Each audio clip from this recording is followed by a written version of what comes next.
Ini survei terbaru calon presiden dan wakil presiden dikeluarkan Lembaga Indikator Politik Indonesia. Indikator merilis survei elektabilitas capres dan cawapres di 9 wilayah besar di Indonesia. Survei dilakukan usai debat ketiga Pilpres, yakni periode 10 hingga 16 Januari 2024. Survei melibatkan 1.200 orang dari seluruh provinsi Indonesia. Yuk kita simak dengan lengkap elektabilitas capres dan cawapres di 9 wilayah besar di Indonesia.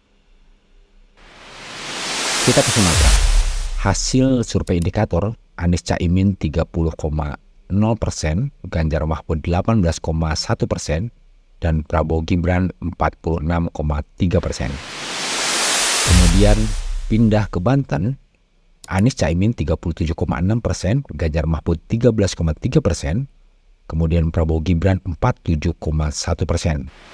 Di DKI Jakarta, Anies Caimin unggul telak menjadi 50,4%, kemudian Ganjar Mahfud 24,6% dan Prabowo Gibran 24,9%. Di Jawa Barat, Anies Caimin 33,8%, Ganjar Mahfud 17,8%, Prabowo Gibran 42,9%. Kemudian di Jawa Tengah, Anies Caimin 9,2%, Ganjar Mahfud 40,7%, Prabowo Gibran 42,1%. Kita pindah ke Jawa Timur. Di Jawa Timur, Anies Caimin 18,7%, Ganjar Mahfud 19,9%, Prabowo Gibran 59,0%. Lantas di Bali Nusa, Anies Caimin 12,3%, Ganjar Mahfud 37,7%, dan Prabowo Gibran 45,4%. Kemudian di Kalimantan, Anies Caimin 4,9%, Ganjar Mahfud 15,0%, Prabowo Gibran 76,1%. Kemudian survei di Sulawesi, Anies Caimin 23,5%, Ganjar Mahfud 12,7%, dan Prabowo Gibran 55,6%.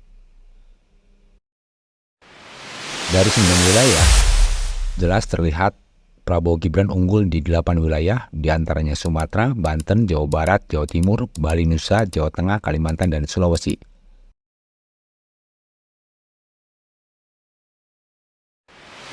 Sementara satu wilayah lain, yakni DKI Jakarta, diungguli Anies Caimin. Prabowo Gibran dan Ganjar Mahfud beda tipis.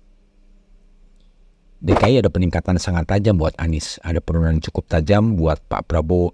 Ini saya indikasikan kemungkinan efek debat Anies yang buat warga Jakarta positif tapi tidak untuk wilayah lain. Pernyataan itu disampaikan Direktur Eksekutif Lembaga Survei Indikator Politik Indonesia, Burhanuddin Muhtadi, dalam rilis yang digelar virtual Sabtu 20 Januari 2024.